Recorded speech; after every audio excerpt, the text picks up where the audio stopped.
ഇവൻ മാത്രമുള്ളൂ. എനിക്ക് ഞങ്ങൾ ജീവിക്കണത് ഇതിന് വേണ്ടിയിട്ടാണ്.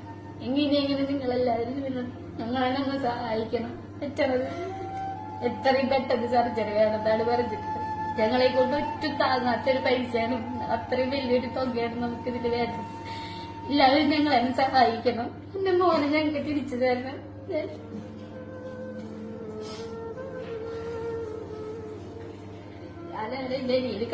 നമസ്കാരം പ്രിയപ്പെട്ടവരെ, ഞാൻ നിങ്ങളുടെ സ്വന്തം റഫീഖ് ചന്ദ്രാപ്പിനിയാണ്. ഈ കുടുംബത്തിന്റെ വേദന നിങ്ങൾ കാണാതെ പോകരുത്. നിങ്ങൾ കഴിയുന്ന ചെറിയ സഹായം, അതുപോലെ നിങ്ങൾ അറിയുന്ന ആളുകളിലേക്ക് ഈ വീഡിയോ ഒന്ന് മാക്സിമം ഒന്ന് ഷെയർ ചെയ്തും സഹായിക്കണേ പ്രിയപ്പെട്ട. ആരോഗ്യത്തിൽ കണ്ടാൽ മതി. 7 കൊല്ലത്തോളായി അവൻ ഈ അവസ്ഥ അനുഭവിക്കുന്നു. ഞങ്ങൾക്ക് അവനൊന്ന് ആരോഗ്യത്തിൽ കണ്ടാൽ മാത്രം മതി. ഞങ്ങൾക്ക് എല്ലാവരും ഞങ്ങളെ സഹായിക്കണം. എന്റെ അമ്മയും ഞാനും ഇവനും മാത്രമേ ഉള്ളൂ ഞങ്ങൾക്ക്, വേറെ ആരും ഇല്ല ഞങ്ങളെ സഹായിക്കാനായിട്ട്.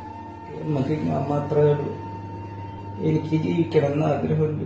ഇവരെ നന്നായി നോക്കണമെന്ന് നിങ്ങളെല്ലാവരും എന്നെ സഹായിക്കണം. വേറെ ഒന്നും വേണ്ട. എന്റെ മോനെ സഹായിക്കണം. എല്ലാവരും കൂടിയിട്ട് എല്ലാവരും സഹായിക്കണം എന്റെ മോനെ. അസ്സലാമലൈക്കും.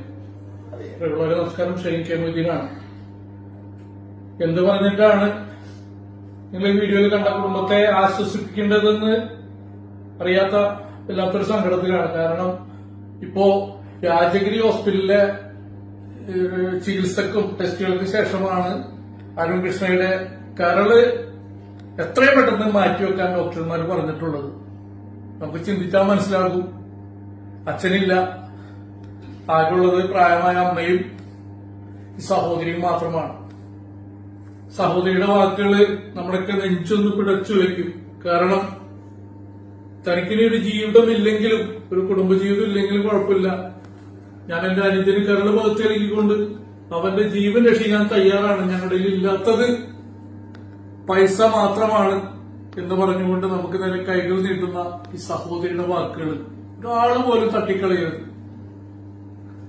അരുൺകൃഷ്ണയുടെ സർജറി എത്രയും പെട്ടെന്ന് കഴിയുമെങ്കിൽ വരും ദിവസങ്ങളിൽ തന്നെ ചെയ്യാനാണ് ഡോക്ടർമാർ പറഞ്ഞിട്ടുള്ളത്. പ്രിയമുള്ളവരെ, സർജറിക്കും തുടർ ചികിത്സക്കും നമുക്ക് ഏകദേശം 30 ലക്ഷത്തോളം രൂപയാണ് കണ്ടെത്തേണ്ടത്. എല്ലാവരും കൂടി ഉണ്ടെങ്കിൽ അരുൺകൃഷ്ണയ്ക്കും അവന്റെ പ്രിയപ്പെട്ട ചേച്ചിക്കും അവന്റെ അമ്മയ്ക്കും നമുക്കൊരു ആശ്വാസം നൽകാൻ കഴിയും. ഈ ചെറുപ്പക്കാരനെ ജീവിതത്തിലേക്ക് കൈപിടിച്ചുകൊണ്ടുവരാൻ കഴിയും. കൂടെ ഉണ്ടാകണം. തൃശൂർ ജില്ലയിലെ വേലൂർ പഞ്ചായത്തിലെ 15-ാം വാർഡിലാണ്